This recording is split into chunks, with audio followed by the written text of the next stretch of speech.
cẩu máy nghiền dập 250 tấn trên giờ vô mình gã hai cả nhà. Đang cẩu vô xưởng cả nhà ơi.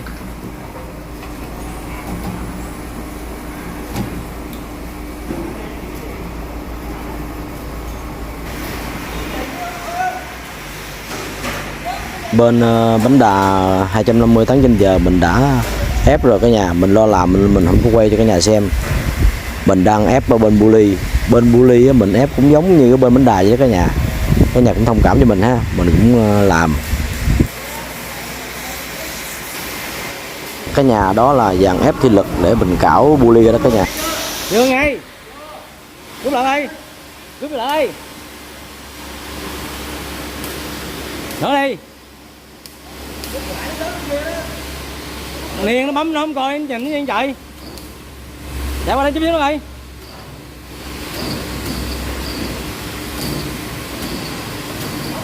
Thôi. Rồi đó, ra đi.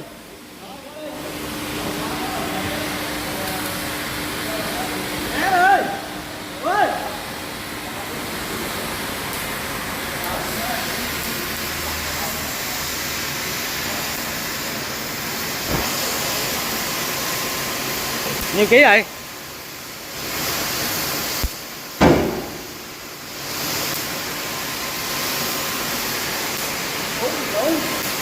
Ghê hả?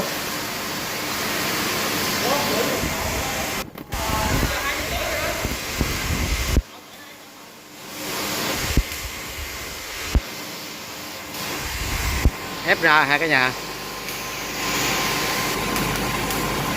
Nhảy lên gần 300 kg cả nhà ơi.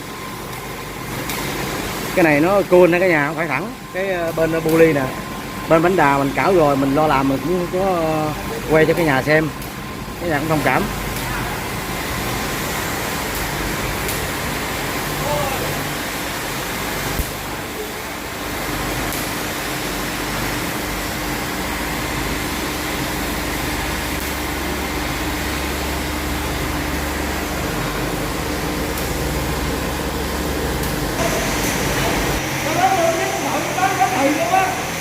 Nhớ gì? Có đâu vậy dính. Tào lao quá à. Đấy là khó.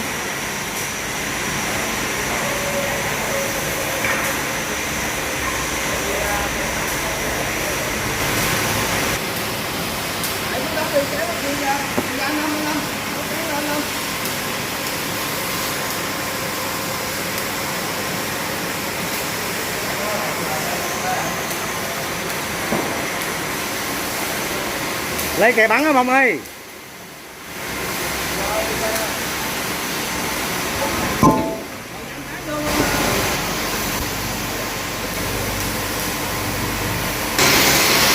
Mình cảo bu ly bánh đà đâu ha cả nhà.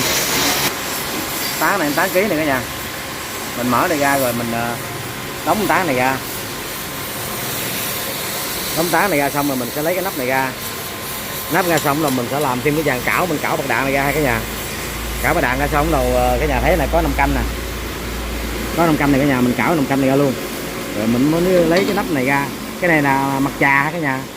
Lấy cái này ra rồi mở cái nắp này ra.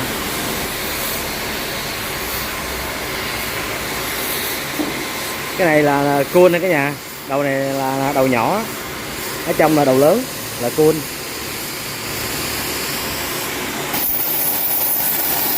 Tán cốt nặng của cả nhà ơi. Mình lấy vô đá mình hơi cho nó nhẹ cả nhà. Mình dặn ra cho nó nhẹ. Mình cứ đóng thử rồi quá nặng rồi.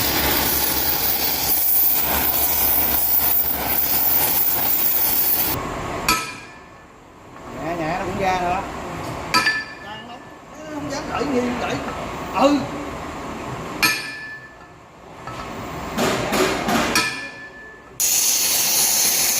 Nó nóng lên khối luôn này cả nhà. Đang hơi mặt trà ra cả nhà, hơn 2 đầu dưới đó luôn đó.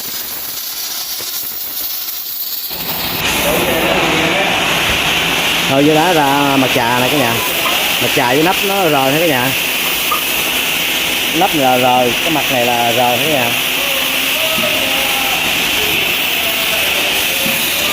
Này bạc đạn cả nhà ơi, nữa mình cảo bạc đạn này ra ha cả nhà.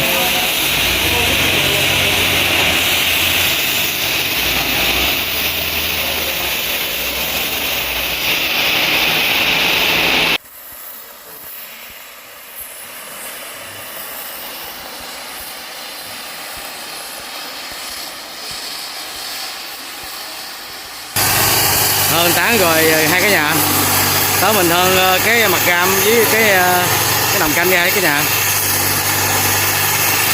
giống bên kia đó cả nhà ơi, mình hơn giống bên kia vậy đó. Mỏ bò văng đầy mình chưa cả nhà ơi. Ra xong rồi cả nhà ơi.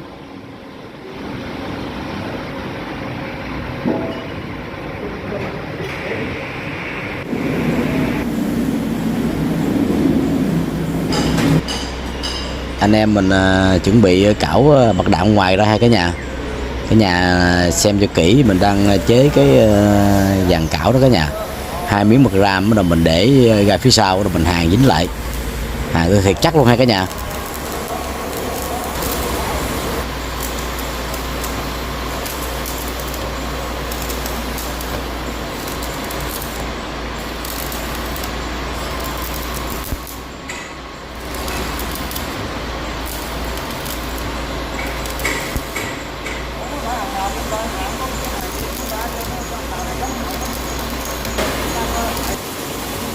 Khi mình hàn mật ram xong rồi đó cả nhà, mình sẽ đưa cái khung lên, cái khung này là cả nhà ịnh lên vô cái miếng mật ram đó, mình sẽ hàn cứng luôn rồi mình mới để cái ti đội lên, rồi mình sẽ ép cái bạc đạn ra hai cả nhà.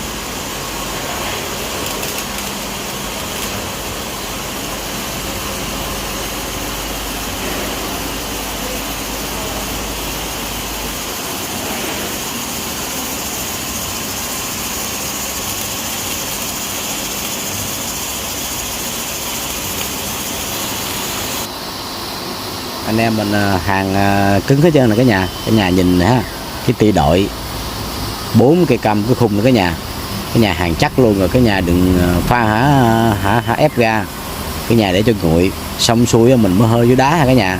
Cái này không hơi vô đá là không có ra cả nhà ơi, mình có ép thử rồi, phải hơi vô đá, 2 đèn vô đá luôn cả nhà, hơi ra xong rồi mình mới ép ha cả nhà.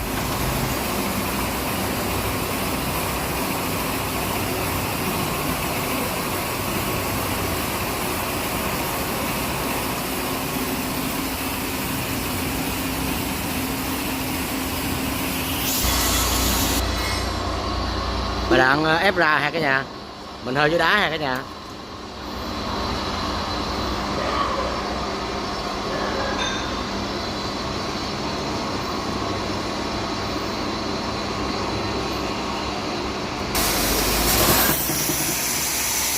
Đạn anh em mình cảo ra rồi ha cả nhà. Anh em mình đang thả cái dàn cảo ra nè.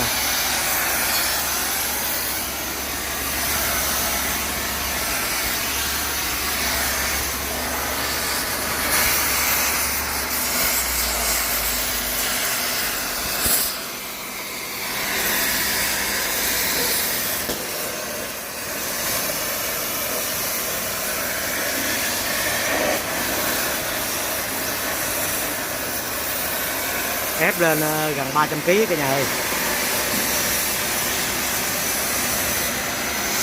Đầu nữa mình sẽ hơ nòng canh này ra, rồi lấy cái mặt gam này ra mình kiểm tra bạc đạn trong. Bạc đạn bên đây ép ra luôn nè cả nhà. Bên đây mình ép cũng giống như bên kia vậy đó.